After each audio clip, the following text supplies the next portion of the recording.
All right. All right.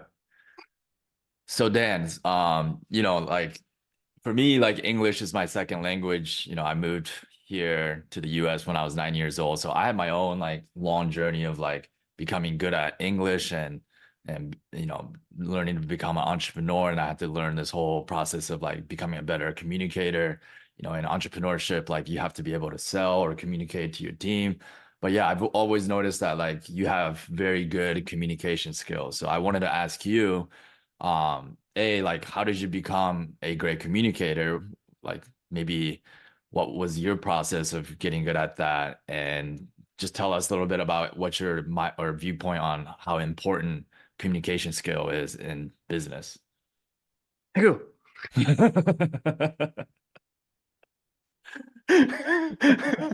I was trying to hold that back for so long. Oh boy. Anywho, um, sorry, what was the question? Just joking. No, I mean, listen.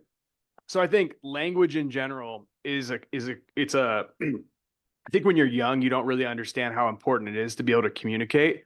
And I actually just got off a phone call and we are having a conversation about just the ability to communicate in the arena that you're playing in. And what I mean by that is, for instance, if you go play football, right, there's certain words, there's certain vocabulary that you get taught that becomes like common language, common knowledge in that place. But if you don't learn that language really early on, like you're at a severe disadvantage, right? And that's just in the game of football. In the game of life and marketing, whatever, I see a lot of people, specifically even more now, because I don't think as many people are reading any longer, not like they were because of just social media and what we've seen, with the rise of the internet, a lot more consumption of multimedia and different things, less reading and less understanding of the language that you, people are operating in. And so if you look at some of the best communicators, like Elon Musk is an incredible communicator because he understands the definitions of the words he's using and he's using them in the context that makes the most logical sense of where he should be using them. My children right now, they're going through Latin and they're basically learning the origins of language and how sentences are structured and they hate it. Jazzy and Tori got into this massive battle the other night because she's only in 10th grade, but she's enrolled at UNLV. So she had to go to college to go into Latin class. And she's like, why am I doing this? Like, we're never going to use this. But what she doesn't understand is it's building this foundation of language and the understanding of how language works, how words work, what the meanings of words are. And the better you are at understanding that formula, the better you are as a communicator. And the better you are as a communicator, the less frustrated you're going to get, the easier you're going to get tasks done because people understand exactly and vividly what you're talking about.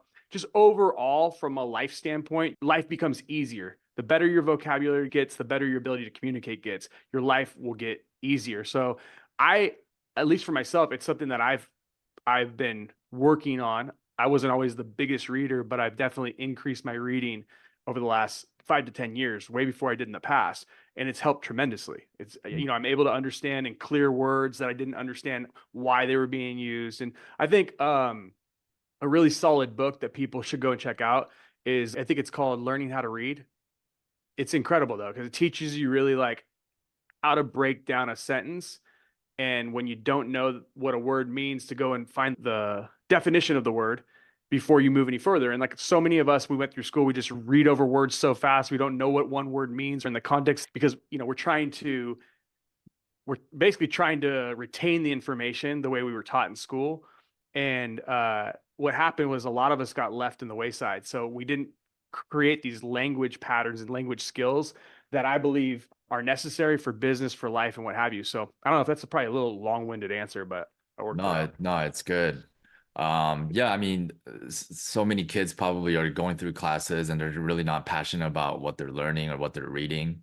And yeah, like when you get older, like if you ask a kid about what they're actually interested in, maybe it's a video game or book that they're super into, suddenly they can like communicate more fluently of what they're actually interested in, right? So I guess it's also kind of important as an adult to find something that you can really get interest in and start reading more and yeah. One thing, this is actually kind of interesting. So like if you think about communication and its value, over the last few years, I've been learning how to edit videos, and I've hired lots of different video editors. And what I found really quickly, well, maybe not quickly enough, is that I have this vision in my head of what I see for the edits or for the scene or what have you, but I'm not necessarily communicating correctly with the person that's doing the edits in the way that they're used to being communicated at. So here's a really cool trick that I've learned that has been really helpful in a lot of different arenas. It doesn't matter what it is. I like to go and use AI to find out the form at which people in whatever arena I'm going to communicate with them. Let's just say they're a video editor. I want to know the way that they like to receive their directions. Like, what's the format? Like, you go to an attorney, they have a very, very specific format that when they're filing a legal brief or a document, it's very specific. And filmmakers, they have theirs. Creators, they have their own. Like, every little industry has a way that they communicate. So what I try to do now is find out the way that they like the format of communication, what they're the most used to by using AI, and then trying to communicate the way I'm thinking to have AI put it into their format for me. And then when I'm trying to communicate, it's so much easier to get to exactly what we're trying to work on because it's in the form that they like to communicate, but AI's taken my information and then put it into that form for me. So that's a really, really good way across a lot of different arenas that people should start communicating, because every arena has a different way that they like to get their information, their input. Mhm. You know what I'm saying? Yeah, 100%. Yeah, I mean, there's different like forms of communication, right? Like with sales, like I learned a lot about just there's different definitely like tips and tricks in communication, just like they're almost like hacks. So one is like always be agreeable. What that For teaches you sales, right? is for sales. Yeah. But if somebody says something that you don't necessarily agree with in that moment, you can still kind of agree, like, hey, I understand what you're saying, and like display that you're actually listening to that individual.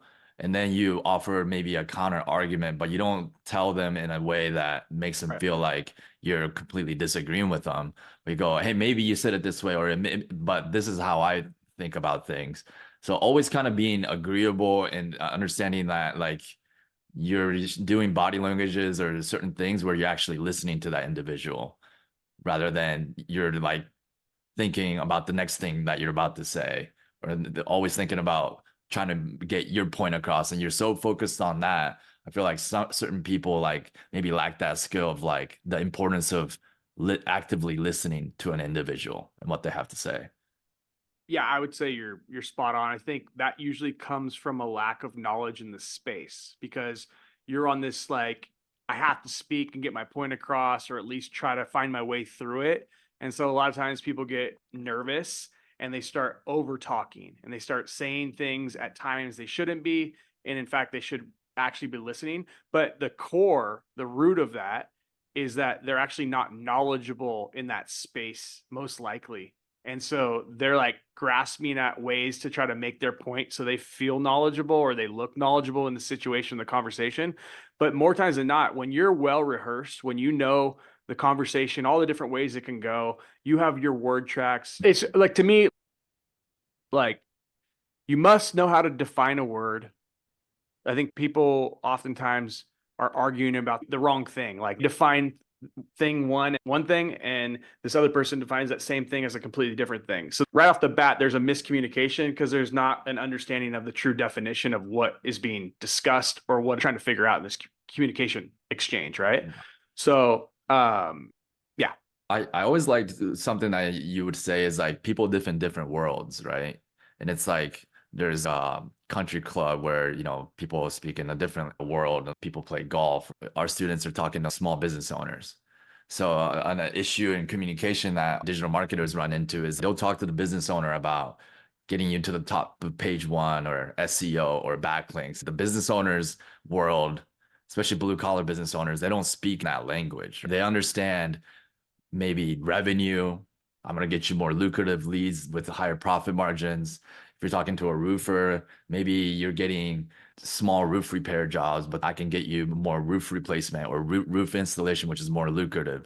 Like, so there is a learning curve to any different worlds of people that you want to like enter and begin talking to. And it just takes some experience and some reps. I mean, and some maybe due diligence of like research and trying to understand like the language or the different words that's really gonna get them excited, a business owner excited. And oftentimes it's not really the language maybe that you're used to speaking in. So which is why, we have students that were former like small business owners, or they were roofers in the past, or they were contractors in the past, and they just like have a much easier time speaking to these other business owners. And I know you've like had different brick and mortar businesses. So I mean, all these little like experiences in your life kind of helped you be a more effective communicator, especially when doing business with other business owners. It just helps, right? And I think students need to understand that there is a learning curve, and in the beginning, like you're not going to be as effective, but you can get there over time. Just know that there is a different language that you have to give yourself patience to learn that different language. I think one of the beautiful things though that we have going for us now, and I don't know how much people have embraced this. I know obviously people use it for writing and different things like that, but we can now learn information at such a different speed than we could in the past. In the past, I'm talking just a year or two ago, if you wanted to know the 80/20 of a tree care service, like what's the main vocabulary they use, what's their main this, what's their main that, just give me the 80/20. That's all I want.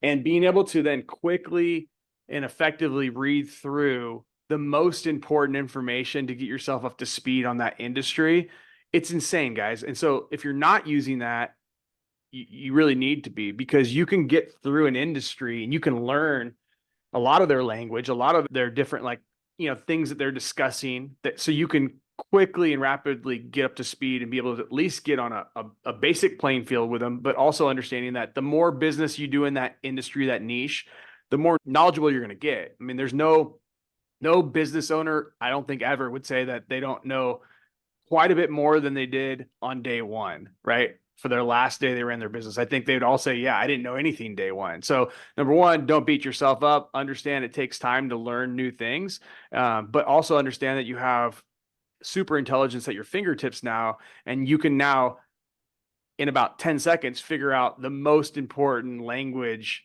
to these different industry leaders or niches or what have you, and at least be able to hold your own. One thing I like to do is I also like to say like, hey, I'm going to a really important dinner tonight with someone in the XYZ industry. Can you please give me the 80/20 so I don't look like a fool when I go out to dinner, and I can at least hold my own and have discussions in the things that would interest them? Go. And then I'm just trying to get myself up to speed for that dinner, but it's really, I'm just getting myself up to speed for, communication. Are you saying you're asking ChatGPT that, Correct. and it'll give you, yeah, that's smart. Yeah. Like I'm Um, basically like, I'm going to dinner with someone super important in this industry and I can't screw this up. I need to know the 80/20 of the industry. What should I know? What not to say, what to say, and you quickly get a rundown yeah, of like how to go out to dinner with a potential business owner and know everything about their industry, at yeah. least in an hour's time frame. I remember when I started writing research papers for all these different industries, we were spending so much time and money writing the papers that we can now get instantly. Yeah. So like use that as a tool to Hmm. increase the speed of which you could communicate, especially in the arena that you're going to talk to these people at. Like when you Hmm. could speak to them in their own languages, you're instantly closer to, doing business than if you're someone from a totally different world that you guys are missing. Yeah. The lines aren't, they connected. Right. I will also add to that too, like if you guys can like use numbers too, it makes you sound like infinitely more intelligent as well. And so business people, they will have more respect for you if you can back it up with stats or numbers to what you're saying. So for example, just a small example, but if let's say you're talking to a tree care business owner, like you should know what the average price of their jobs are. You should know the price, the average of tree removal job versus a tree trimming job. And you should have these kind of numbers sort of ballpark memorized. You should also know, looking at like Home Advisor or Thumbtack or Google Ads, like how much on average a tree care business owner would spend on a pay per lead sort of deal. These are very critical numbers to talk about when speaking to the business owner to really display your value. And what I often would like to do too is I would like to talk about my previous clients that were tree care owners, and I would tell them, we uh, increase their revenue by XYZ, right? And so it's like, don't just say, hey, I can get you more leads, but back it up with maybe case studies or testimonials of your other clients and show them how much more money you were able to help them make. If I can get you just 5 more tree removal jobs, average tree removal job is like $2,000. That would be an extra $10,000 in your business. Like, how much would you pay for $10,000 extra in revenue? So yeah, and it's also the same with like writing content too, like Google, like bots. Like if you can add more stats and numbers, Google will look at that as a more unique information density goes up on that page. And also it helps with ranking too. But it's the same thing in communicating with business owners as well. I totally agree. Yeah. Totally agree. Awesome. So, all right, let's talk about what's your thoughts, what's your thoughts on taxes? Let's just go really broad. What's your thoughts on taxes as a business owner? Starting a business, maybe you were 9 to 5, you never really thought about taxes, but now start being self-employed, making your own income and revenue. What's your thoughts on? There's a number of things. Okay, so number one, if you've always been a W-2 employee, you probably have never actually, unless you've claimed exempt on your form, which most companies won't let you do any longer, but you most likely have never actually received the whole amount in your pocket to decide what you want to do with it. It's always been split off before it gets to you, right? So that's great for a lot of people who are not great with their money and they can't hold on to it or save it. They'll go and spend that, right? So they need someone like a mommy or daddy to do it for them. So this is the first problem. When we talk about entrepreneurship, this is the first problem when we start talking about people's fear of taxes and what do I do? And it's like, well, first of all, you got to grow up. That's number one. You got to start being a man or a woman and understanding that it's your job to take your life into your grips, not your government. Okay. Like, so the first thing is you'll start to experience a different flow of cash. The cool thing about being a business owner is you're in control of that flow of cash and you get to decide maybe you need a new vehicle, right? Well, if you're at your job, you're 9 to 5 and you're getting your W-2 income with the taxes taken out, like you don't have that extra surplus of 30 to 40% every month. But when you're a business owner, you take in all that money and you get to manage it. Well, let's just say you need that vehicle because maybe your business is starting to expand. Well, because you haven't given all the money over to Uncle Sam every second that you get a paycheck like before, you get to take that surplus and maybe invest in a vehicle. Now that vehicle becomes something that is a business asset and it's depreciable against your business. Now, everyone's in different markets, different parts of the world. I get all that, but there's different tricks and tips that you can utilize where now that vehicle that you just bought for your company now becomes this asset that now lowers your taxable income. And you've now got an asset as well as the same tax bill you might have had as a W-2 employee, right? So there's these different things that you're able to do as a business owner that you're just not able to do as a employee. And people that get into the entrepreneurial space and start to realize how much extra capital they have to work with all of a sudden when Uncle Sam isn't taking it every week, 2 weeks, 4 weeks from you, you're actually able to grow, you're able to thrive. It's not necessarily what the government wants. The government wants a bunch of workers, right? They want to control all the workers. That's what they're looking for. They want a country full of workers. This was Rockefeller's plan from day one. That's what they wanted. That's why our education system is dialed in like it is. But what they didn't teach you is when you are a business owner, you have so many more options. You're able to write things off that you could never write off as an employee, right? You're able to do things, tons of different loopholes where you can actually use that business income that you're bringing in and you're able to deploy it into areas that you might have been spending your personal income before, but now you're going to use it for business stuff. You're going to bring it in for business stuff, right? You might have been paying for your lunch every day, but now you buy the office lunch. So now that lunch money was W-2 already taxed income that you're buying when you're at your job. Now you're using company income to maybe you take your clients out for a dinner, right? That doesn't come out of your personal pocket. That comes out of the entity's pocket, which is now your business. So you become so much more, you just get put in such a better position to be in control of all the money you're earning, not just a fraction of it like you get when you're a W-2 employee. So I think my view on taxes are, they are what they are. They've been around forever. Do I like paying them? No. But am I going to work it into the most advantageous advantageous place as possible? 100%. I'm going to use the system, all the different things that were set up for companies, for corporations. I'm going to use all those things to my benefit to pay the least amount humanly possible. Now, the good thing about taxes for everyone else is if you want to give more to the government, they have a thing at the bottom of your form. You can donate as much as you want. For me, I want to grow my companies. I want to hire more employees. I want to bring on more staff. I want to bring in more assets. I want to acquire stuff. I want my money for me. I don't need my money sent to Ukraine. I don't need my money in another war, right? That's where your tax money is going to these things. I don't need it lining up another politician's pockets. I want to line my pockets. I want to line my employees' pockets. I want to build my business instead of having someone always reach in and snag my money out whenever they choose. So I'm going to play the game fair, by the law, but I'm going to do it in my favor. And I think everyone should that's listening to this. Yeah. Yeah, when I first got into business and started my own business, I realized the more I spend and invest in my business, the less taxes I pay. So it got me kind of into this mode of like every month, like the profits that I was making, I just wanted to reinvest right back into the business because I had confidence in the business model and the vehicle that I had, that why would I keep that money in the bank account and the government takes 40% out of it at the end of the year, when I can take that money that's in the bank and like deploy it into more employees, more digital assets, spend it on some marketing, invest into your personal brand. So for me, it got me into like a pretty aggressive mode of like just spending like all the dollars that I had, my outside my living expense, to just like investing it in business.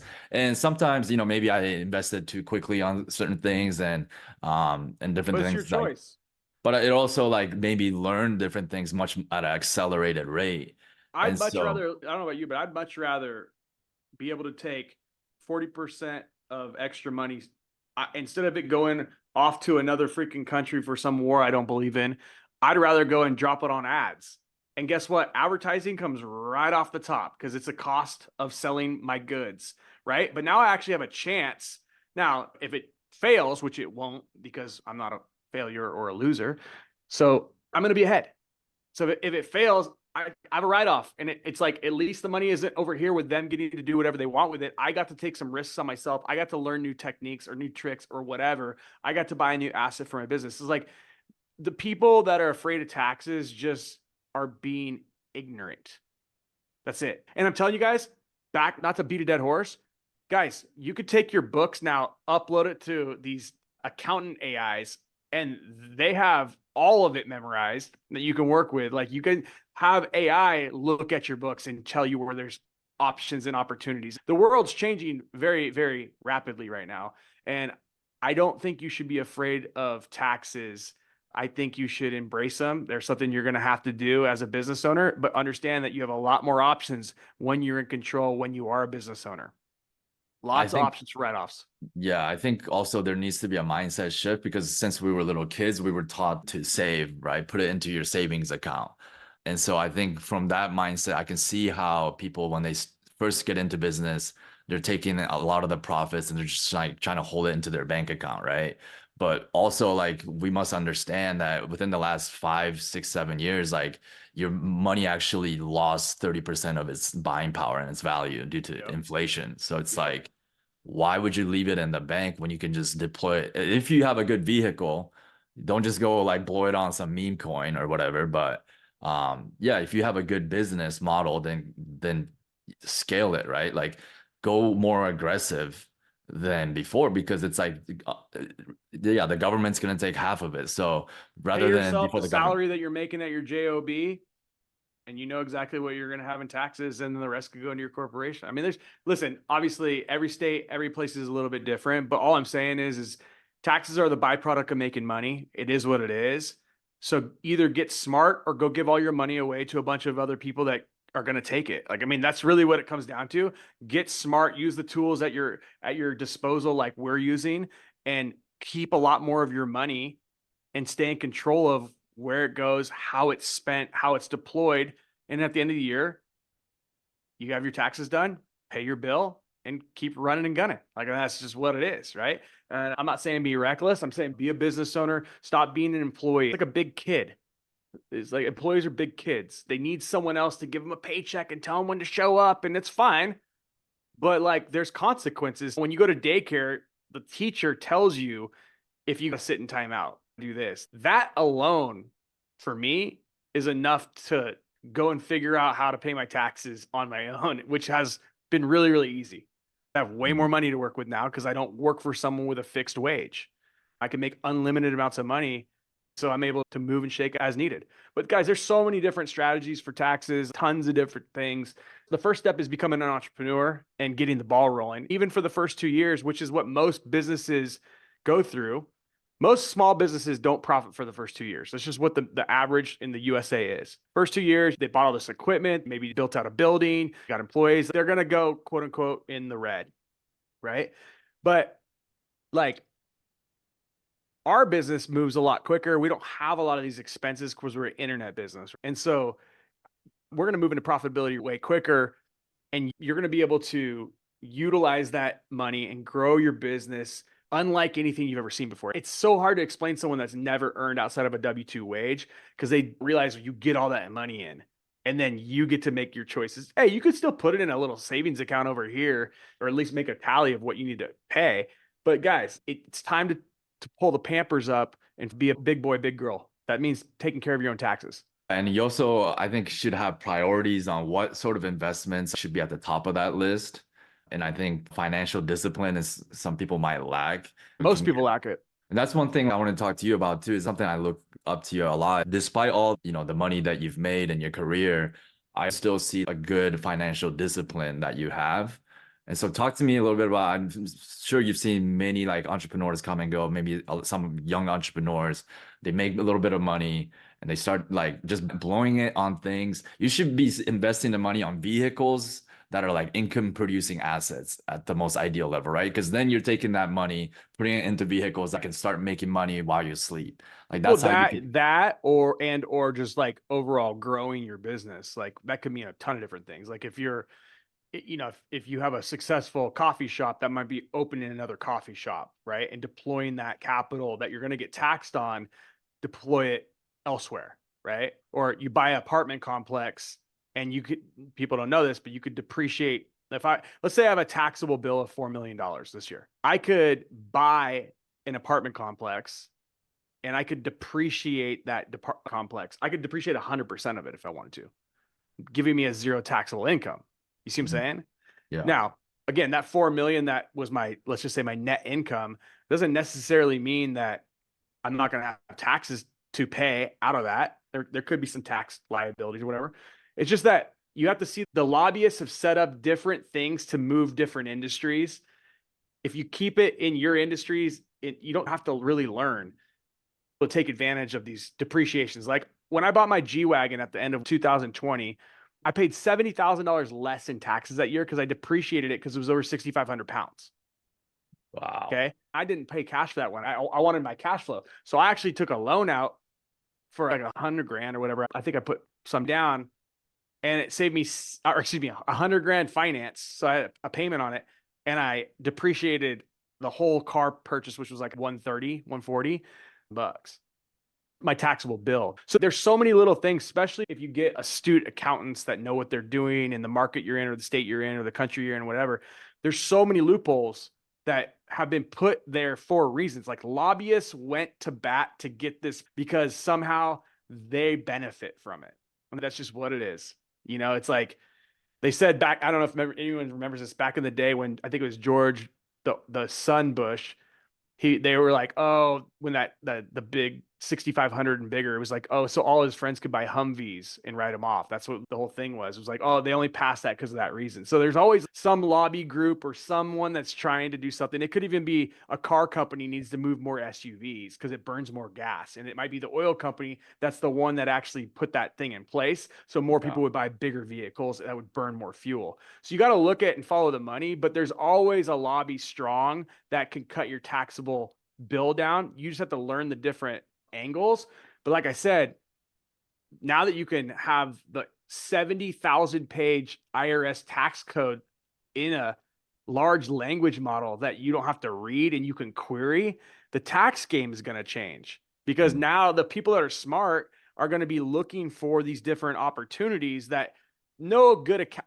Usually most accountants, they know like 3 or 4 like really gangster tricks. And that's why you go to them. Like my guy's really good at real estate depreciation and like picking out those types of deals for me. My other guy I had was really good at buying old companies and acquiring them, and companies that had money still on the books, you could acquire them.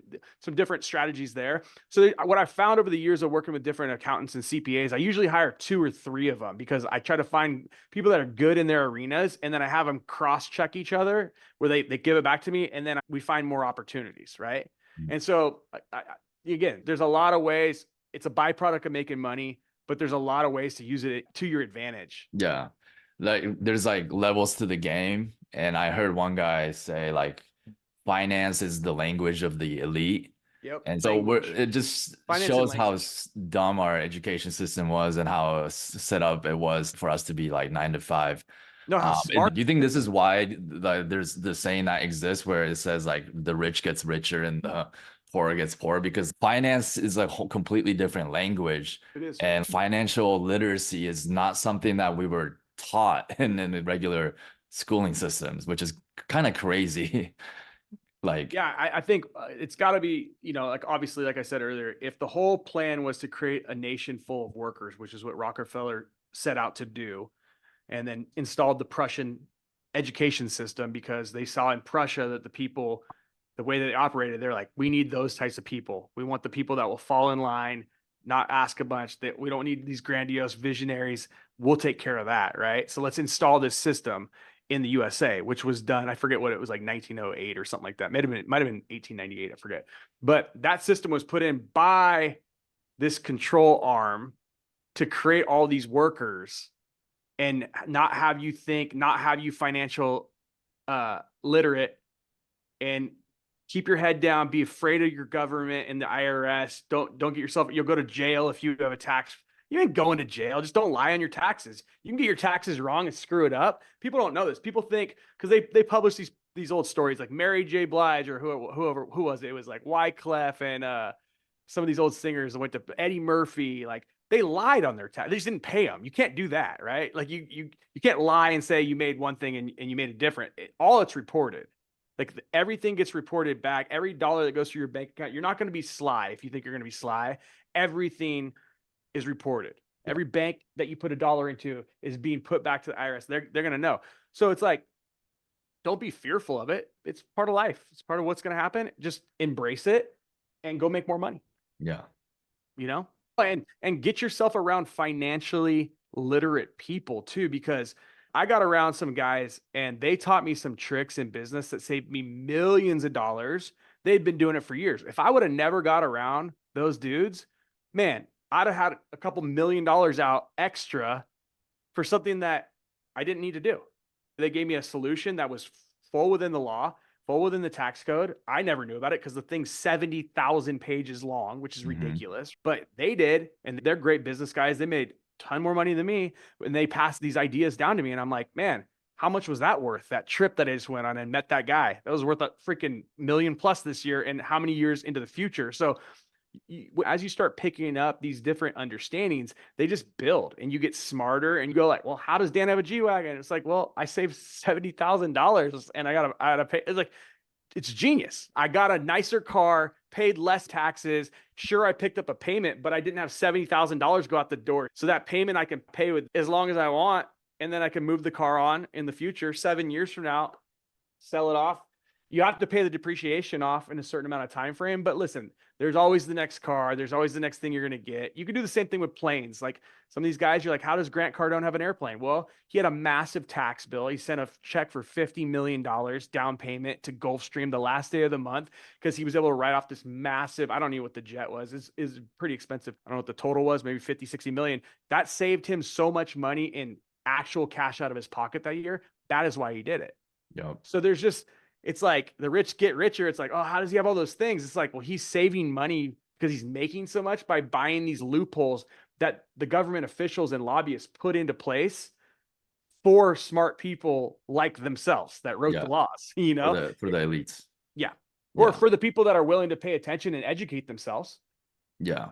I think this sort of stuff needs to be talked about more in the entrepreneur space because it's always like, I think there's different skills, right? Like the entrepreneur space is saturated with like, go get more money, like hustler mentality. But there's a skill of going and getting money and making money. And then there's a skill of like preserving the money you just made. 100%. And then there's like the skill of multiplying that money through investments. But yeah, I think if you only one track mind, there's still a competency issue of knowledge that you're missing, which is you have to understand these loopholes to take advantage of all the money that you work so hard for. You have to have skills to retain as much of that as possible and not allow these, taxes and different things to bleed you out in business. So 100%. 100%. yeah. It 100% needs to be talked about. It's probably the least thing talked about in any entrepreneurial like thing that I've been around. No one's ever talking about it, mainly because the people that are in those entrepreneurial things, they don't possibly know that much about it either, right? There's a lot of people that are really good in their world, like we talked about earlier, and they're not necessarily financial literate. In fact, most of the people I've met on the internet in the internet marketing space, I'm talking guys that have made massive amounts of money. These guys don't have much money. Like I know them personally, and I'm like, bro, like how don't you're making on par with like what I'm making? Like why, where is it all? And so there is definitely, as you start making money, I think it's probably based on your upbringing, based on like what's important to you in life. For me, like I'm not trying to work for the rest of my life. I'm trying to put myself in a position where my life runs on autopilot and I don't have to go do things that I don't want to do. Right. That's a really big deal to me in every decision I make when I'm spending money. Yeah. Could I go out and buy something right now? Sure. But like it might, now I got to go make that money back to replace it so I can live off of it, And so I think if you're being smart, once you start making money as an entrepreneur, it would behoove you to become very financially literate and not go blow the money because there's ups and downs in all businesses. Like you and I have went through multiple ups and downs over the years. Sometimes we're on a high and then sometimes we go into a little bit of a valley and then we got to refigure it out. And so those rainy day funds, those slush funds that you have, another reason why you don't want to be giving that money to the government. Sometimes that tax money is how you live during that Also, a time. lot of people like trap themselves and they actually enslave themselves by buying a they shouldn't have. Now they got a $2,000 a month lease. Now they're in an apartment. Now they're spending. They used to live in a $2,000 a month apartment. Now they moved into a $10,000 per month apartment because they had one year where they crushed it, but they're still very young in a game where they don't understand that there's cycles in business where when there is a dip, now you're stressed out, right? Now you're feeling like the 9 to 5 employee again, like you're waking up with weight on your chest. Like you don't want to be in that position. So just be very careful what sort of physical Well, yeah, assets it's that are slavery, depreciating form of assets slavery. you acquire, because those things can enslave you. 100%. That's what they do. That's the whole idea of what they are. Is we've created a nation of workers and a nation of consumers. Consumerism, We don't yes. have producers. Like this is the key for so many people. If you really want to figure out why you're either broke or not broke, you're either a freaking consumer or you're a freaking producer. And even producers can go broke if they're not astute with their money. Obviously, we've seen that time and time again where they make all this money and blow it all, right? Well, maybe they didn't deserve it at that point or they did something shady to get it. I don't know. Okay. But I can tell you when you got to earn the money yourself, there's no reason to go blow it on all these consumer things until you're at a point where your life is running itself. Like my Lamborghini, it's free and clear. My home, 3 million bucks I bought it for. I paid cash for it, right? My apartment complex is probably one of the only things I still owe a little bit of money on. But like I'm constantly buying more cash flow. I'm constantly utilizing all this hard-earned money I'm making throughout the years, and I'm just continuing to increase my footprint, whether that be digitally, like we've spent a ton of money in internet and lead generation tools and development and stuff over the last like 2 years. I'm talking like more money than I've ever spent before. So we're deploying assets and capital in markets that I see are going like this, right? And the real estate right now, interest rates are high. And so the prices, we're going to see them start dropping as they already have. And I'm going to have cash ready to deploy on a property when I see, at least I can't call the bottom, but when I see that available, right? I'll buy that up free and clear. I'll have another cash flowing property. Yeah, that won't stop my internet business. That's running here, right? That won't start my software businesses. Those are running here. And so you're just constantly trying to utilize your money that you've earned to buy more cash flow up, or because like, look, let's just say like, if it this might be a different question. I know a lot of people will disagree with me on this, and I'll go head to head with anyone and have this discussion. Okay. But everyone says don't buy a home. Like Grant Cardone, don't buy a home. It's a bad investment and all this stuff. Listen, I understand the point of view on certain things. Okay. Not everyone's going to be Grant Cardone, right? Not everyone's going to be Dan or Ippei in how much they earn. Like that's not everyone's goal. Like Grant Cardone wants to be a billionaire, right? He's not necessarily talking in the same breath as maybe like all of us, that are listening to this or whatever, right? He might be trying to shoot for a different ball game. So it's important that when you hear things like, hey, don't buy a home, or, that's a bad investment. I kind of disagree. I think it's a good investment. It takes a lot of guts to do it. I think it gets people kind of in the game of like seeing how money works, not being afraid of it, understanding that banks will give you loans for basically 98, 99% of the value. And when interest rates were lower, like my amazing house I had in El Dorado Hill, they sold it for like 2.5 million bucks. Dude, my payment on that thing was 3,500 bucks because I did an interest only loan. And I had people in the group paying $4,500, and they're in these like little shitholes. And I'm just like, it's still financial literacy. Like I knew what I was doing. I was riding a market wave. I wasn't worried about an interest only payment specifically. I wanted cash flow for my businesses and things like that. So I had a cheap cash flow home, but it looked amazing. It was beautiful. You've been there, but like, Yeah. look at what people pay, like even like a place in San Francisco, probably what, 7, 8, 9,000 bucks for a place like you have. And Yeah. you see that 3-story mansion I had, $3,500 a month. And you start going, there is financial literacy strategies. There is different things Yeah. that you can do and ways you could take advantage of, cheap interest or different types of financing options. But you got to get around the right people. You got to get around people that have been doing this stuff, because it is like, it is something you kind of learn as you go. You pick up little pieces of the puzzle, and you just got to have either your parents, your friends, or, whatever groups that you're part of close by to continue to take this information in, because life can get a lot easier. Life can get way easier, you Mm, know? that's awesome. Yeah, that's crazy. That house was so like awesome. I mean, this apartment here is like $8,000 a month.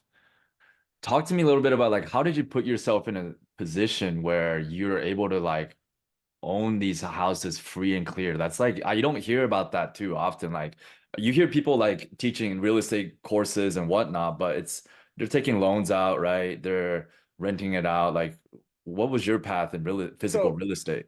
this goes against what you're going to hear, like I said, from like the Cardones of the world, whatever. And I They get it. always say like use the bank's money. Yeah. And I understand that too. Right now, the bank's money is really expensive. Like it's, you know, between 5 and, depending if it's whatever, it could be 5 and 8.5%. That's a lot more expensive. You can't get payments down in certain spots. And for me, all these loans are front loaded. So you're paying all this interest up front. You're not really chipping away at any principal. So for me, I have a lot of cash. And so I wait with my cash for deals. Like I sit back and I wait for when there's blood in the water and I'm ready to go. I'll give you a good example. I think I said this the other day, but my wife, she was looking up the auctions in Vegas for foreclosures. We found an apartment complex. It was worth about 4 million bucks. I found it the night before, but I had to get down to the bank because you have to come with cashier's checks. So the auction opened at 9. We luckily got on with our banker, and they came in and opened up a few minutes early. And I was willing to spend 2.4 on the building. That was what my top was. But I got to the auction. There's no one bidding on it but one other guy. This is an opportunity. I only had 2.4 because it was such last minute. If that guy wouldn't have showed up, that building was mine. And I would have picked it up for 1.8.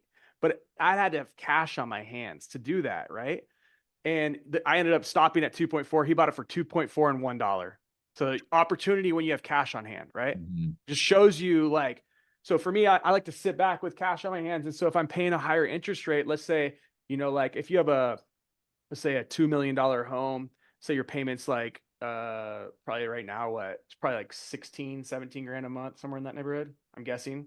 So that money, 85% of it's going to interest every month, meaning the bank's getting that. And I'm paying down a very like $2,000, $3,000 a month, maybe every month. So when I look at when I bought my place, I'm like, I have cash on hand.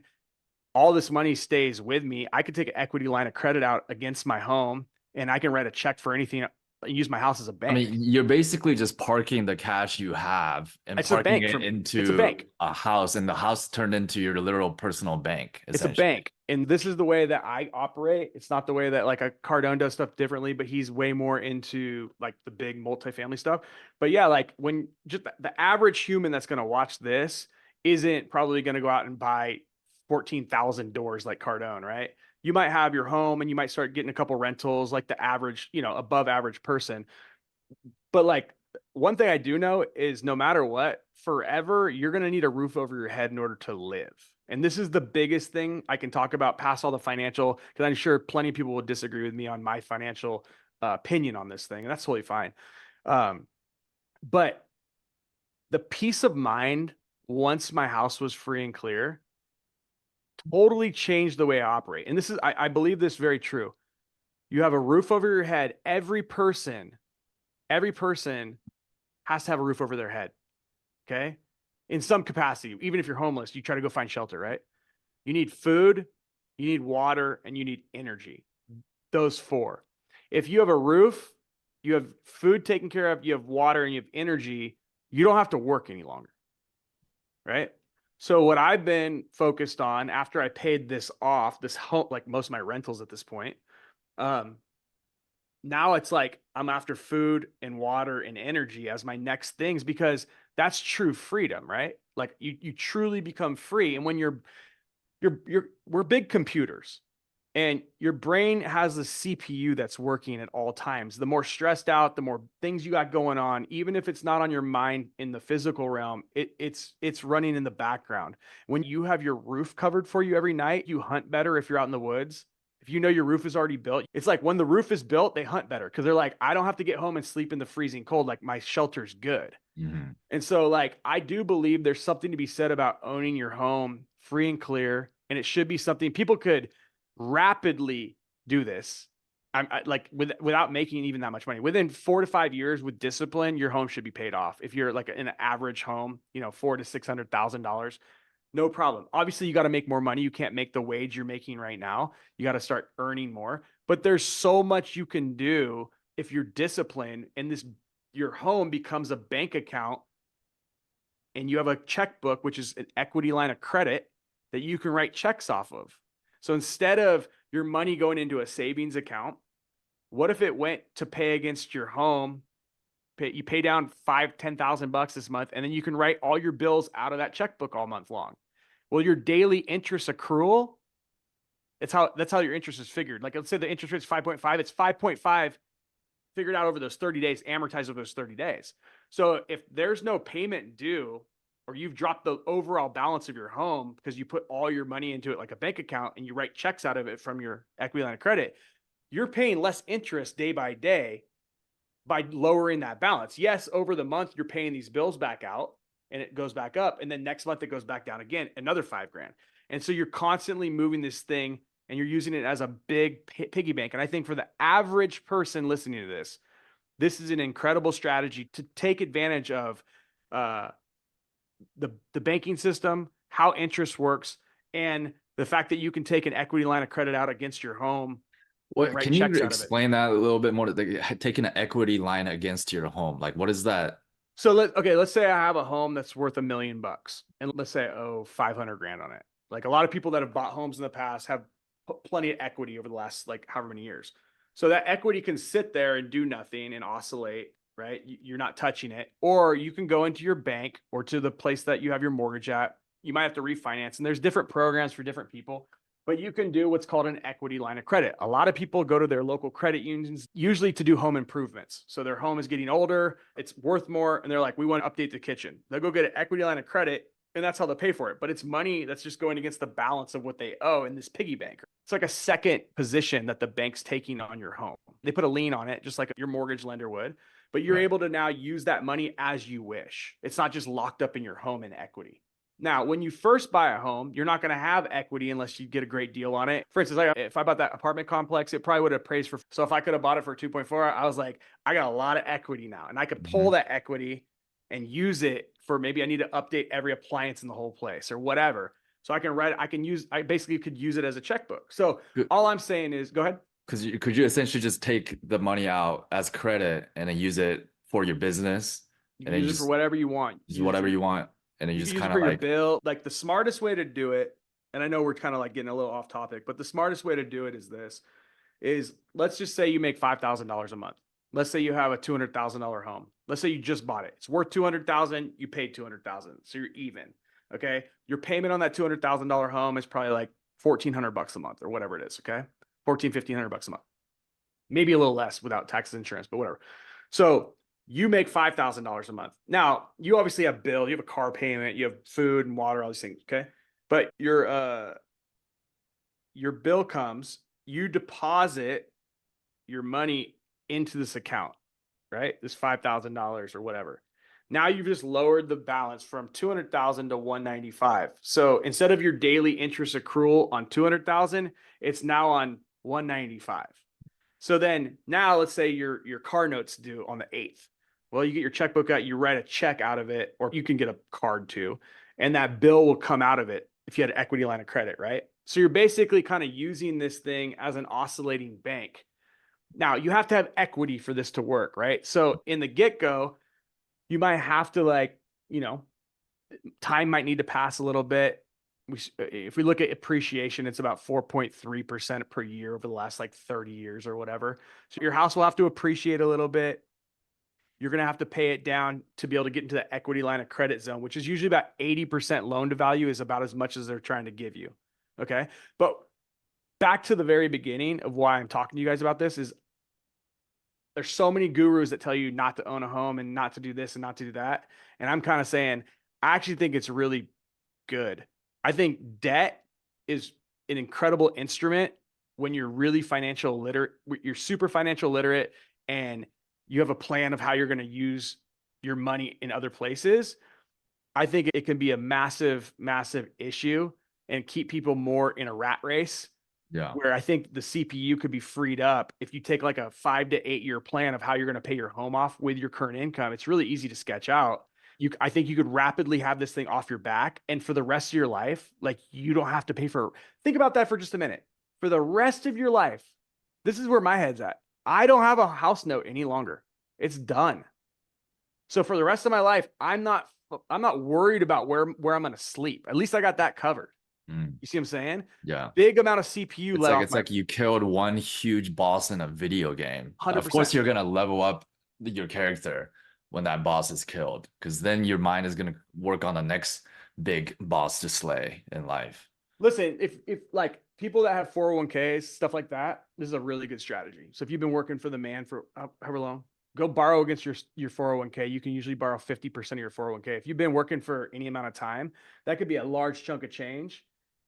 And then you're paying yourself back. You pay yourself back the interest. So there's a lot of us have money sequestered in different areas, and we're not really utilizing it as smart as possible to the nth degree. You Yeah. know what I'm saying? And I think though, if we sat down and thought about it long enough, and I said, hey, listen, my first goal is I am going to have my roof over my head free and clear. Okay.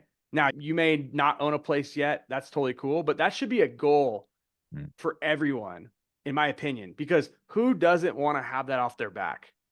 Like, I don't care who you are. Everyone wants that off their back. I mean, Maslow's hierarchy of needs, right? Like safety and shelter is one of the base layers of that need. And then once you clear those needs, then you get into more self-actualization. Like you're not going to stop growing. You're just going to grow on a different level at that point. So yeah, it makes a lot of sense. It does. And I get it. There's maybe smarter ways to deploy capital. Like, oh, you should go put 20% down on another thing. And it's like, listen, dude, I'm worth a fair amount of money. And my model for me is also what's right for the way that I want to feel every day. Like, I don't want to feel anxious that I'm going to have to start all over. Like, I'm not interested in that. If the market tanks, which it very well could at one of these days, and you're so over leveraged, that's when you saw everyone go out of business. That's when you see all these builders in 2008, they were done. I'm waiting for them. I'm keeping my cash tight. I'm letting those people that are over leveraged get taken to the cleaners, and then I'm buying their stuff. Right. And that's the kind of play. I think that we've been tricked into like this whole, like, go put your money in the stock market and go bet on Elon Musk's company or Microsoft or Nvidia. And listen, it's gambling. You have no control over what happens. It's just gambling. You're hoping that you hit the jackpot to get you out of your shit situation. It's not the right way to go about it. You would never go to Vegas and just go to the table and be like, I hope I win. I hope Yeah, that solves my life. But that's what we're doing in so many other arenas, just because that's what we've been taught. Because the right. financial literate people are the ones that are teaching us to give them all of the money we make from our wages so that their freaking hedge funds Yeah, can go and invest it in their buddies' companies that they all own pieces of. It's right. just like, you can't fight this battle. So you might as well take care of yourself, your family, your shelter, your food, the things that aren't that hard to do. And I think a lot of you guys will figure out really quickly, you don't really need that much to live. So much of this consumerism that's been taught to all of us is just, it's just the trap that's going to keep you going to your 9 to 5 so that they can keep you working and keep you bringing in the cash for their businesses. There's better ways. Let's talk about that for a second. So let's say it's like a 9 to 5 person, and he hears this and he has this new goal of like owning a house like free and clear as soon as possible. So the key, you mentioned a couple things. You don't want to get the loan out from a bank when the interest rates are at like 7, 8%. It's like too expensive. No, like, Or it's and not, talk to it's me a not little that bit it's about like what kind of percentage down payment, or like what are the metrics that why do some people get over leveraged and get into trouble? Do they buy a house or try to buy a house that's way beyond their too means? Like what expensive. are some of Yes. the common mistakes that you I see? mean, the biggest one is people buy outside of their means. They try to step up way more than they should at a time that they shouldn't. They don't have enough money in savings to weather the highs and lows, the ups and the downs, the peaks and the valleys, and they get themselves out of position, right? And that's going to be your biggest one. I mean, the interest rates, they're not like they're not so high at this point. They're just a lot higher than I'm used to paying. So I don't like paying it, right? Like I'd rather not give all that money to the bank. Clearly, I didn't buy my first house cash. I bought my first house actually with 100% financing, and actually got them to kick me cash back upon closing, which probably isn't legal any longer. It was a little bit of a gray area time before the 2008 bust. So I got it back for repairs and things like that. But listen, if you're someone that's like, you want to buy a house, I would look at what you're paying in rent currently. If you're single, no kids, I would be looking about, a way that I would get a house and I'd fill it with other people to pay my rent for me, which is what I did with my first house. So we were paying rent. And then I was 19 and I was like, will you guys go with me to another house if I find one? Yep. Okay, cool. Bought it. No money down. Got money kicked back to me to make repairs and do whatever. Then moved in all my roommates. Then their rent covered my entire mortgage. So I wasn't paying out of pocket. I let that house appreciate, let them live there. And I think I sold it for a 50 or $60,000 profit like a few years later. So now that situation is just being scrappy. You're basically going like, look, rent is rent. It doesn't matter if you're in a duplex, a quadplex, rent is rent. And so if you have a family and you can't move someone in, look at maybe a duplex. Look at, depending on your income level, everyone's different, right? But like, look at something where you could own it and someone else is subsidizing it. There's a lot you can do. That reminds me of a story of a podcast I heard. A gentleman was talking to his Middle Eastern friends, and they were all like pretty regular jobs and whatnot, but they had a nice house, big mansion, they had sports cars, and it was like, how are you guys getting all this? What's your secret? He's like, brother, we help each other. So they moved in all their brothers, all their cousins together in a single home, paid it all off together, probably. You get all the funds together. It's just like, that's smart. That's why these ethnic groups get ahead at accelerated rate, because they're working together to pay off these assets. Now you own these homes free and clear. Now you have some altitude in which you leverage so much more capital, just the mental freedom it gives you to now go get another house and you own that free and clear. So just like put you in a whole different lane in life, I feel.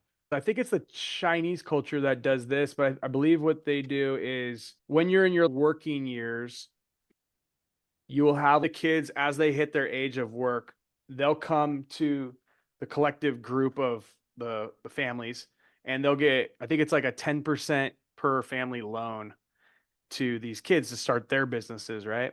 And then the agreement is when those parents get of age where they're no longer working, these businesses fund their retirement. These people that they invested in when they were at their prime gave a small amount, but collectively across all these people, that becomes what feeds it. So it's like you see this in so many different cultures where we don't work together in the USA very good, especially with the families and things like that. You see it in certain Mormons do a great job. The Jewish people do a great job. Chinese do a great job from what I've heard. I mean, there's a lot of them that work so together to make an easier way of life.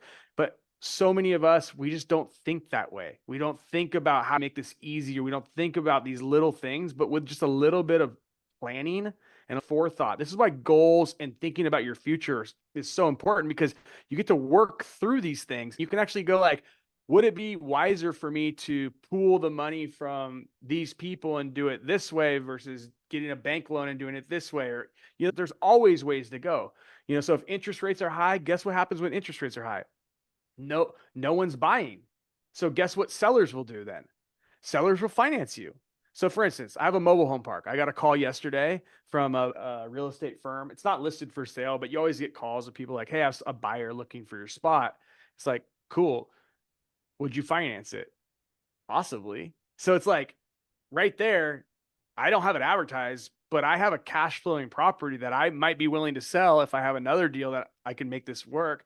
You never know, right? So it's like there's always ways to get what you want. There's always ways to go outside the realms of the traditional ways. There's plenty of people that will finance you a home because they have no other way out, or they lost their job and they're going to lose the home. And so they'll let you do you sublease it or sub buy it from them. There's plenty of ways to do that if that's one of your goals. Yeah. No, I think that's really good. I don't know if there's anything to add to this podcast here, but I think we covered some really good stuff here today. I mean, so like use ChatGPT. Like if any of this conversation you were lost a little bit, Yeah. rewatch I was it. lost for the first part. Yeah, like rewatch it, like have ChatGPT on the side, ask questions. There's different words in the financial world that might go over your head. But remember, you have super intelligence by your side now, which is you got to treat it as like a tutor and get to a point where you can listen to these conversations and understand every word that's being said. I get it. I'm still in the process of learning this financial literacy, right? Because there's all these words like interest rates and money down and Sure. economy and inflation. It can get overwhelming, but it's the path to freedom at the end of the day. It's a very important language to learn. If you're going to go learn a foreign language, learn financial literacy. There's a couple really good books. They might differ a little bit what my personal strategy is, but I still take everything these books have told me into account. One is obviously The Rich Dad Poor Dad. I like Robert Kiyosaki's take on a lot of things. I don't know if the stories are true or whatever, that's irrelevant, but I do like the idea of when he wanted a Rolls Royce, if that's what he had, obviously he's at a point where he should be able to buy those if he wants it, right? He's like, I'm going to buy a property that cash flows me the payment of the depreciating asset. So his approach is like, you always have to have an appreciating asset that's paying for your depreciating assets. Otherwise, you should never be buying these depreciating assets. So the cash flow of these things, when you're at that point, if you want to take care of yourself, do something cool, that's the only way to do it. I like that idea. And to tie it back a little bit in what we do, especially if you're at a place where money's really funny, you don't have a ton, you don't see the light at the end of the tunnel at this point, and you're going like, dude, yeah, Dan, it sounds awesome. You're like, you got plenty of things going on. I don't currently. What do I do? And the way I look at that is this. I'm building a house cleaning property right now, specifically for my house cleaners, because I want to see them do better and I just want to do it for them. And with that, I'm always learning new stuff as I go through and make these builds. I don't do these builds that much myself any longer, but I'm doing this one because I really want to see it, and I want to see it be very successful because I really want to take care of the people that clean my house. So like, I really want to take care of my house cleaning, the people that have been cleaning my house. So I'm going to build this thing out for them. So that property that I'm building out, so I get a tracking phone line. I get a domain name for Las Vegas house cleaning. Okay. I build out a site for them, all the different services that I know that they offer, or I know that house cleaners offer. Okay. I get it published onto the internet as soon as possible because I got to get the clock started. And as time goes on over the next several weeks, take me up to 60 to 90 days, whatever it is, it's irrelevant. My whole job is I want to get that thing cash flow to me. Not me personally, I'm going to give it away to them. But like, if it was you, you want that $1,000 to $1,500, $2,000 a month. Well, $2,000 a month. Okay. Let's just say, or let's just call it $1,000 a month. That becomes the asset that like a Robert Kiyosaki is talking about, right? That asset that you just built. Now that can pay, that pays for potentially your cell phone now, your car note, your this, and your job is to just continue to replace these things. The beautiful thing about these is, I think we talked about it earlier, a $200,000 home is going to be around $1,200 to $1,600 a month. Okay. A lead gen property in Las Vegas for house cleaning is going to be around $1,000 to $1,600 a month. So you see how this works, how you can build one of these lead gen properties, which is what we do, right? Which is a digital piece of real estate for a fraction of the cost of what you have to go, even on a $200,000 home, if you only had to put 2% down, you can do the math. That's what, 4,000, something like that, $4,000 for 2%. So a lead gen property might cost you a domain name, some hosting, a number, some effort. You probably less than $100, like an actual out of your pocket expenses to potentially have an income of what a $200,000 home would be. And so the job is then to start seeing that this is an opportunity that doesn't take a lot of upfront capital. It takes strategy. It takes, learning some new stuff, and it takes some action of just getting in the game. There's no debate about this. So this isn't like, hey, does this fidget spinner with 8 freaking wheels on it sell? Like, I don't know, but I know house cleaning does, right? I know pool cleaning does. I know air conditioning repair does. I know palm tree trimming does. I know lawn care does. Like, these are industries and markets that there's no debate that people are spending money each and every day all around you in every one of the things I just named, plus thousands more of these things. So the opportunity is so vast. It's like building an online real estate empire. You stack these rental properties, and by the time you have enough things stacked and you have income coming in and you didn't overinflate your expenses and go live way outside your means, now you have surpluses of cash on hand. And those surplus of cash, then you start buying physical real estate. You start diversifying a bit, right? Our business doesn't take a lot of capital. That's the beautiful thing about it. So people are like, why don't you go spend more on your business? Like, I am spending plenty on my business and growing that. But you have to understand, there's a big difference for something that costs you $100 to deploy versus 100,000 or $1 million to deploy, like a piece of real estate. So I'm a big believer is like, keep trudging along, keep building these, I call them, catching trout and salmon. You're not landing whales. You're not getting the $20,000 a month deal. Those will come as you get better and as you keep yourself in the game. Mm-hmm. But if you can create digital assets for fractions of a penny compared to what real estate costs, but yet rent it out to business owners who, by the way, get new money into their till every day. Because when you're a business owner, customers are spending money with you every day. So you become the bill that helps them pay their bills. You become like a phone bill to them. Very important for you guys to understand. You become someone that they don't want to get rid of, assuming you're bringing them the goods, meaning the customers that are paying them, putting money in their pockets. And you can do that by being present. Because listen, I don't know about you, but I couldn't tell you the brand name of one house cleaner in all of Las Vegas. There's no brand loyalty. This isn't Nike and Reebok. This isn't Stussy. This isn't Louis Vuitton. There's no brand that people are flocking to for house cleaning.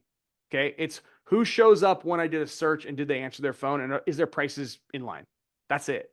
Mhm. So if your piece of real estate is there on one of these roads that people are traveling on in cyberspace, they do a search for house cleaners in Las Vegas near XYZ part of town, and boom, your little web page pulls up or your phone number pops up. Guys, that costs you less than $100, a little bit of your time, and now you potentially have a tenant for $1,000, $2,000 a month. Like that's pretty exciting for someone that has maybe been working a job, getting paid $4,000 or $5,000 a month for the last 20 years of their life, or even $10,000 a month. This is the light at the end of the tunnel that you guys got to be paying attention to, because as you start building these assets and bringing in income, your life starts opening up in all these other arenas. Now, hey, buying an apartment complex for cash isn't too big of a deal, or buying a mobile home park that cash flows you 12 grand a month isn't a big deal, because you've been building these other assets at the level that you can play ball at currently. And when you're able to get into those other levels and doing some of this stuff I'm talking about with how I use my house as a piggy bank and, equity lines of credit, like we'll talk about all that stuff. First, we got to get in the game. Yeah, I like that. I like that as a general kind of like before we jump off, it's like, okay, you need roof over your head to survive in this world. You need food, water, energy, right? So it's like first put yourself in the right position where you can eventually pay off your first home. But what can help you pay off that home much more rapidly if you learn skills that increase your monthly income, right? So 100%. maybe you're still at a 9 to 5, but remember, like another really good place to invest your money is in yourself. And let's say you want to pay off this first home, you learn a skill like local lead generation, you start building all these digital assets. Now it's making you a couple $1,000s extra per month. Now it's income producing assets. Income from that is paying for your food and water and all energy, right? Correct. So now it's like you have a little bit of physical and then digital real estate.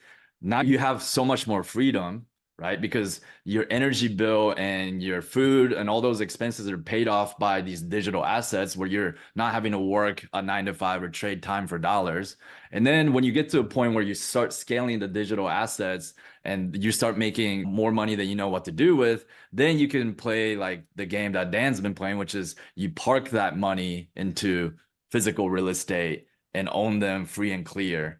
And so it's essentially you're just kind of like parking these money units that you've accrued and you're just parking it into these physical real estate. But the smarter move is to actually be in a vehicle that allows you to create much faster passive income stream than just trying to be in just physical real estate game alone. If you And combine physical and digital. Yeah. The other thing too is like there's a lot of people that maybe don't want to own physical real estate. That's not necessarily my message. My message is really around like, hey, create cash flowing income that comes in month after month, reoccurring revenue streams, stack as many as you can. I'm a big believer, as I told you guys, in the roof over your head thing. CPU just got like basically wiped out and my brain's operating noticeably different than it was before that. Even though my payment was not very much on my home that I had before, it still was running in the background of my operating system. And I just believe that for everyone listening, like the quicker you can get those things knocked off your list, like the quicker you'll realize what I'm talking about. And so start with like the shelter, like as an easy one. Cause like, you know, food's a little bit more difficult. Like that takes a little bit more thought. You either have to have land or, a way to like produce it in some capacity. So that kind of probably comes after, unless you have a very unique situation. You have a grandpa that's got a field or whatever, thinking you're going to do it there or whatever. But like for the average person, you got to get your shelter handled. I think the other thing that I've learned, and again, I'm not trying to ramble on this, but you can cut this stuff out if you want, but like from a food standpoint as well, I think people are so foolish with how they operate in the food realm. And I think that again, it comes to not planning anything and reacting to situations such as stomach pains of hunger and I got to eat right now. But yet I didn't think about it yesterday when the same thing happened, how to solve it for tomorrow. I just keep doing the same pattern over and over and over again. And so one of the things that I've gotten really like over the last 2 or 3 years, I've just gotten a lot more strict about what I eat because I've studied so much about what's going into our food system and it's pretty much all trash. So I've wanted to source my food. What I found is from sourcing my own food, I buy one entire cow at a time. And I do it for a few reasons. You might not eat meat, talk different subject for a different time, but I get this one cow. And what I found was I'm getting the highest quality meat that you can get. I'm talking like there's no antibiotics, no vaccines. It's grass fed, grass finished. I'm talking clean and tastes like nothing you've ever had before. And I'm buying it cheaper than what you'll go to the store and get some stuff that's been, you have no idea where it came from. It's probably 27 different cows, bacterias all in one thing. People are right. Meat will give you cancer when you buy it from the systems and the places like the grocery store. When you source your food, not only is it exponentially cheaper, but you're getting high quality stuff. You're getting stuff that's going to make you feel better. You're getting stuff that tastes as good as things can taste. So I'm like, this comes down to a planning issue again, is that people their eyes aren't open to what exists out there. And they're just going through life reacting. Oh, I got to get up and turn my alarm off. Got to go to work. Oh, got to get lunch. Who's driving? Okay. Got to get dinner. Okay. Who's getting it from McDonald's? And it's just like no thought, no forethought, and no wonder you're broken all areas of your life. It's not just money. It's like we could start thinking through. We might not be able to completely take out food, water, and energy yet, but you can drastically reduce them and drastically reduce the cost of them by being smart and planned out and listening to some of the stuff I'm telling you. And you can drastically increase the way you feel, your sickness, everything by knowing where it's coming from. And this is true across, it could be eggs, it could be salmon from Alaska caught in the right spot. This doesn't just have to be for a cow. But if you actually go and do some research in whatever market you're in, you'll find really quickly you can buy the highest quality stuff when you buy it direct from the farmer or whatnot for cheaper than anything you're getting. But you got to plan for it. Like my cow cost me, I think, $4,000. It's 500 pounds. Okay. You don't have to buy a full cow. You can buy a quarter cow for $1,000 or whatever it is, right? All I'm saying is it's drastically cheaper. So it's like everything in life, like it's so like you got to make more money, but there's ways to save way more money when you How really you break do it down. I like you say this all the time, but how you do one thing is how you do everything, right? Correct. It's like everything takes forethought. Like if you want to be a winner in life, there's every area like food, health, money, the place you live, Takes all of planning. that takes more foresight. And it's like you got to be strategic about everything in life and take the extra time to do that because otherwise, like I mean, I've always been a little bit of a conspiracy theorist, but it's like if you don't do that, then you're allowing the systems to take root and have the system profit off you. And so, Listen, yeah, someone's always trying to get your money. I don't care. It doesn't matter if it's the grocery store that's cutting corners now and putting genetically modified foods and genetically modified or lab printed meat because they save an extra 42 cents, or the restaurant you're going to and you don't have any clue where they're buying their chicken from. And it's probably from Tyson that's got shipped over to China and back into the USA. You have no clue what's going on. Like yeah, it's in all these areas, guys. If you just spend a day, a little forethought on these areas I'm talking about and how to start planning for the future for these things, it's not that hard to be free. In fact, it doesn't even take that much money. None of you guys need to go buy a $500,000 house. Go start small. My first home was $160,000. I know those don't exist as much anymore, but they might a little bit further on the outskirts of town. You know, you can get these rural loans, no money down, and crazy low interest rates if you move on to the outskirts of town. Maybe that's where you start. All I'm saying is there's so many ways to not only create way more income in your life, way more opportunities for you to use the income you're actually earning by understanding how taxes work, how all that stuff works, understanding how you don't have to give the bank all your money on these loans. If you really think through, hey, I want to pay my house off in the next 7 years. That's not too bad. A lot of people never pay a house off in their lifetime because they keep refinancing. They keep living off that money and buying consumer goods, buying the next new car to keep up with the Joneses. It's way better to have low level stuff to begin with and slowly but surely keep stacking it. You yeah, know, the first thing I did when I quit my job, well, I got fired, but I tell everyone I quit. First thing I did was I got rid of my freaking car payment. I bought a car for cash that I hated. And it was a reminder every day. Hey, bro, like when you're ready, you can go buy another car. But right now you need to buckle up and you need to bring income in. Like that's your job right now. And then when the income comes big enough, go buy what you want. Well, I did that. Got a Lamborghini, got a G-Wagon, got my Tundra, got my Escalade. It's like, but that took so many extra years. That was 7 years of work to get to that point. yeah.